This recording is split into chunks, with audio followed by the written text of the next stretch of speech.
আতঙ্কে থাকে। কিন্তু আমরা আজকে আল্লাহর উপর ভরসা করে 1 নং ওয়ার্ডে তেগুড়ি ইউনিয়ন 1 নং ওয়ার্ডে যে অফিস করলাম, সেই অফিস হবে মানবতার কল্যাণের জন্য অফিস। এই অফিস হবে 1 নম্বর ওয়ার্ডের দুঃখী মানুষের কল্যাণের জন্য অফিস। এখানে বিধবা, দুর্বল, অসহায়, রোগী, যার যে সমস্যা আছে সকল সমস্যা সমাধানের জন্য এটা হবে একটি কেন্দ্রভূমি। পাশাপাশি মানুষের ঝগড়া বিবাদ হয়, কাটাকাটি হয়, আমরা এইগুলিকে সুযোগ গ্রহণ করে মানুষের কোনো ক্ষতি করব না, বরং আমরা ইনসাফপূর্ণভাবে মানুষের সকল সমস্যার সমাধানে আমরা এই অফিসটাকে আমরা ব্যবহার করব। বিধবারা পাশাপাশি এই এলাকার জনগণ যেন ইসলাম সম্বন্ধে জানতে পারে, বুঝতে পারে, এই জন্য আমাদের এই অফিস যেন হয় জনগণের ইসলামকে জানা এবং বুঝার কেন্দ্রভূমি।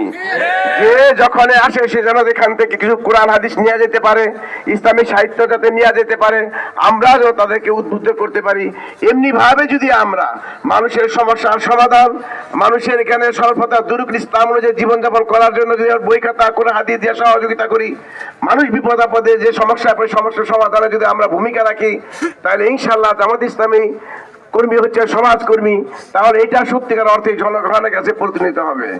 আমরা মানুষের যে উপকার করব, সেই উপকার শুধু আমাদের লোক দেখানোর জন্য নয়, আমরা বাহবা পাওয়ার জন্য নয়, আমাদের মালিক যিনি আমাদের সৃষ্টি করেছেন তিনি ঘোষণা করেছেন, যারা আমার সৃষ্টির প্রতি আনুগত্য করলো, আন্তরিকতা দেখাইলো, সেজন্য আমার প্রতি আন্তরিকতা দেখাইলো।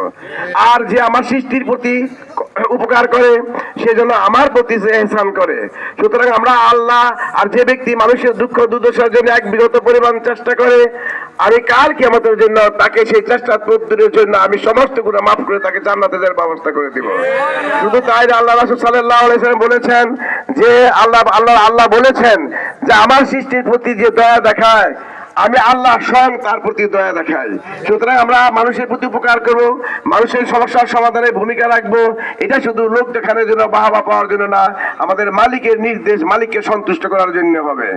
ইনশাআল্লাহ আমাদের এই অফিসটা যেন সত্যিকার অর্থে মানবের কল্যাণের জন্য একটি সেন্টার হিসাবে পরিগণিত হয়।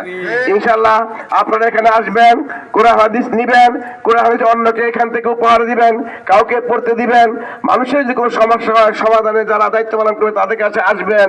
আমরা আমাদের সাধ্য মতো নিজেদের টাকা পয়সা দিয়ে হইলো সকল সমস্যার সমাধানের জন্য ইনশাআল্লাহ ভূমিকা রাখবো।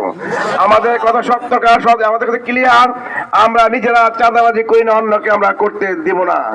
নিজেরা সন্ত্রাস করি না, অন্যকে আমরা সন্ত্রাস করতে দিব না। আমরা মানুষের, এই দেশের মানুষের উদ্দেশ্য অধিকার ফিরিয়ে দিতে চাই।